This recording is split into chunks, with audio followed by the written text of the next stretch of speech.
السلام علیکم ورحمۃ اللہ وبرکاتہ۔ امید کرتا ہوں ناظرین کہ آپ لوگ خیریت سے ہوں گے، اچھے ہوں گے۔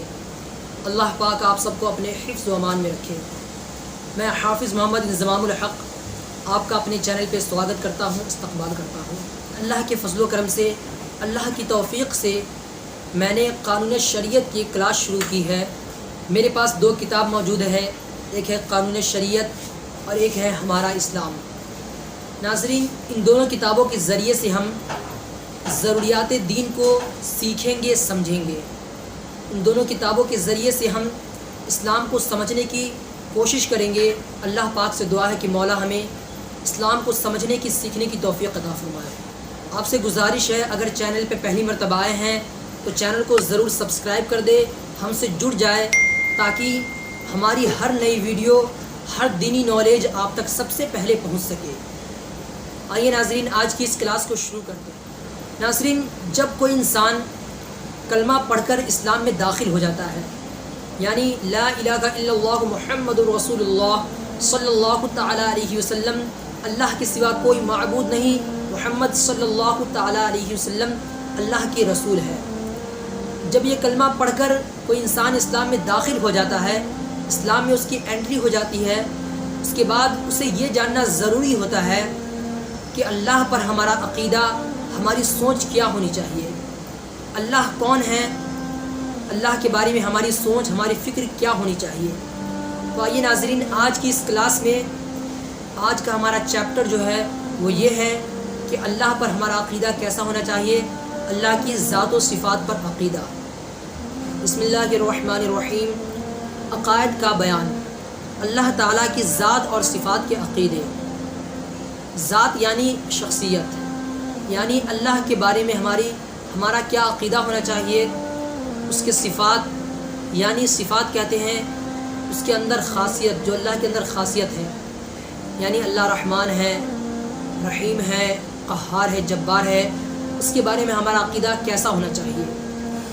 عقیدہ، اللہ ایک ہے، پاک بے مثل بے عیب ہے، یعنی اللہ صرف ایک ہے، اس کے سوا کوئی اللہ نہیں، پاک بے مثل بے عیب ہے، اللہ کی کوئی مثال نہیں، وہ بے عیب ہے، اس میں کوئی عیب نہیں، یعنی کوئی برائی نہیں ہے اس کے اندر، ہر کمال و خوبی کا جامع ہے۔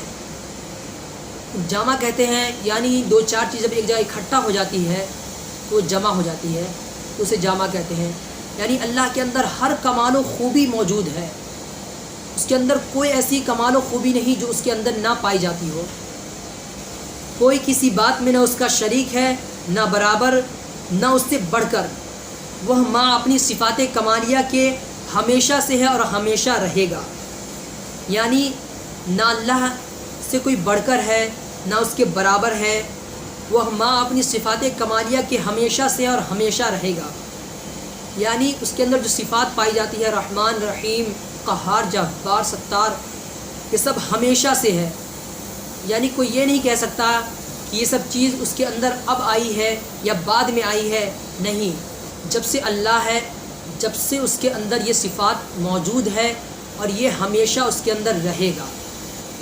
ہمیشگی صرف اسی کی ذات اور صفات کے لیے ہے، یعنی ہمیشہ رہنے والی جو چیز ہے وہ صرف اس کی ذات اور اس کی صفات ہے، اس کے علاوہ دنیا کی ہر چیز فنا ہو جائے گی۔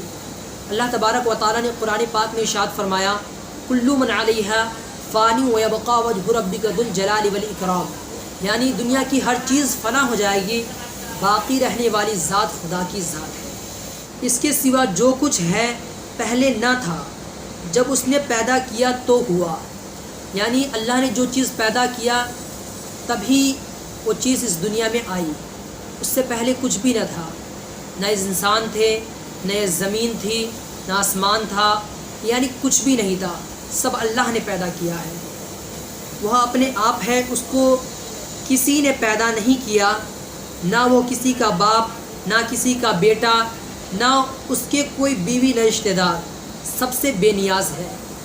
بے نیاز یعنی وہ بے پرواہ ہے، ان سب سے اس کا کوئی لینا دینا نہیں، نہ اس کی بیوی ہے، نہ اس کا کوئی بیٹا ہے، نہ اس کا کوئی رشتہ دار ہے، اس سب سے وہ بے نیاز ہے۔ اللہ بے نیاز ہے، اس لیے کیونکہ وہ بس دیتا جاتا ہے، اسے کسی بدلے کی کوئی حاجت نہیں، یعنی اللہ کو کوئی فائدہ نہیں اس سے کہ وہ ہمیں عطا کر رہا ہے، ہمیں دے رہا ہے، یہ اس کا کرم ہے، یہ اس کی مہربانی ہے۔ وہ کسی بات میں کسی کا محتاج نہیں اور سب اس کے محتاج ہیں، یعنی وہ کسی کے در پہ نہیں جاتا، سب اس کے در پہ آتے ہیں، سب اس کے در پہ اپنے دامن کو پھیلاتے ہیں، اس سے بھیک مانگتے ہیں، اس کے در پہ جھکتے ہیں۔ وہ کسی کا محتاج نہیں، پوری دنیا اس کی محتاج ہے۔ روزی دینا، مارنا، جلانا، یعنی جلانا زندہ کرنا اسی کے اختیار میں ہے۔ روزی دینا، مارنا، جلانا سب اس کے اختیار میں ہے۔ وہ سب کا مالک، جو چاہے کرے، اس کے حکم میں کوئی دم نہیں مار سکتا، یعنی اللہ سب کا مالک ہے، اس کے حکم میں کوئی دم نہیں مار سکتا۔ اگر اللہ نے کہہ دیا کہ یہ چیز کرو تو اب بندہ یہ نہیں کہہ سکتا کہ ہم یہ کیوں کریں، یہ ایسا کیوں ہے، یہ ایسا کیوں نہیں۔ اس کی بات میں کوئی دم نہیں مار سکتا، اس کے حکم میں کوئی دم نہیں مار سکتا، کوئی یہ نہیں کہہ سکتا کہ ایسا کیوں ہے، ایسا کیوں نہیں۔ اس کی ہر بات میں حکمت ہے جو بندے کی سمجھ میں نہیں آ سکتی۔ اس کے چاہے ذرہ نہیں ہل سکتا، وہ ہر کھلی چھپی ہونی انہونی کو جانتا ہے، یعنی اللہ ہر کھلی اور چھپی ہوئی چیز کو جانتا ہے، ہر ہونی اور انہونی کو وہ جانتا ہے، کوئی چیز اس کے علم سے باہر نہیں۔ دنیا جہان سارے عالم کی ہر چیز اسی کی پیدا کی ہوئی ہے، سب اس کے بندے ہیں، وہ اپنے بندوں پر ماں باپ سے زیادہ مہربان، رحم کرنے والا، گناہ بخشنے والا، توبہ قبول فرمانے والا ہے۔ یعنی اللہ اپنے بندوں سے ماں باپ سے بھی زیادہ مہربان ہے، رحیم ہے، وہ گناہ بخشنے والا ہے، وہ توبہ قبول فرمانے والا ہے۔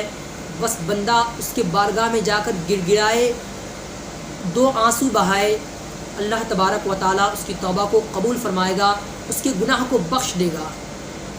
اس کی پکڑ نہایت سخت، جس سے بے اس کے چھڑائے کوئی چھوٹ نہیں سکتا۔ اگر اللہ نے کسی کو پکڑ لیا تو اس کی پکڑ اتنی مضبوط، اتنی سخت ہے کہ اس کے بغیر چھڑائے کوئی چھوٹ نہیں سکتا۔ عزت و ذلت اسی کے اختیار میں ہے، جسے چاہے عزت دے، جسے چاہے ذلیل کرے۔ مال و دولت اسی کے قبضے میں ہے، جسے چاہے امیر کرے، جسے چاہے فقیر کرے۔ یعنی عزت و ذلت، مال و دولت سب اللہ کے اختیار میں ہے، وہ جسے چاہے عزت دے، وہ جسے چاہے ذلیل کرے۔ ہدایت اور گمراہی کس کی طرف سے ہے؟ یعنی ایک سوال ہے کہ ہدایت اور گمراہی کس کی طرف سے ہے؟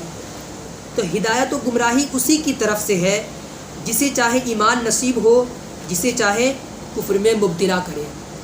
یعنی اللہ جسے چاہے ہدایت عطا کرے، یعنی ایمان عطا کرے، اور جسے چاہے وہ کفر میں مبتلا کر دے، گمراہی میں وہ مبتلا کر دے۔ جو کرتا ہے اس کی ہر بات میں حکمت ہے جو بندے کی سمجھ میں نہیں آ سکتی۔ مسلمانوں کو جنت عطا فرمائے گا، کافروں پر دوزخ میں عذاب کرے گا۔ اس کا ہر کام حکمت ہے، بندہ کی سمجھ میں آئے یا نہ آئے، اس کی نعمتیں، اس کے احسان بے انتہا ہے، یعنی اس کے ہر کام میں حکمت ہے۔ جو بندوں کی سمجھ میں آئے یا نہ آئے، اس کی نعمتیں، اس کے احسان بے انتہا ہے۔ وہی اس لائق ہے کہ اسی کی عبادت کی جائے، اس کے سوا دوسرا کوئی عبادت کے لائق نہیں، یعنی اللہ کے سوا کسی کی عبادت نہیں کر سکتے، عبادت کے لائق صرف اللہ ہے۔ ناظرین، آج کی اس کلاس میں بس اتنا ہی۔ اگر آپ کو کسی بات پہ کوئی ڈاؤٹ ہو، کوئی آپ کا سوال ہو، تو آپ کمنٹ میں ضرور کریں، انشاءاللہ میں اسے حل کرنے کی کوشش کروں گا، آپ کے کوشچن کا آنسر دینے کی میں کوشش کروں گا۔ کل انشاءاللہ ہم اس سے آگے پڑھیں گے اللہ کے بارے میں ہمارا کیا عقیدہ ہونا چاہیے، ابھی اس کا دوسرا پارٹ ہم پڑھیں گے۔ اللہ تبارک و تعالیٰ سے دعا ہے کہ اللہ پاک ہمیں اسلام کو سمجھنے کی توفیق عطا فرمائے۔ السلام علیکم ورحمۃ اللہ وبرکاتہ۔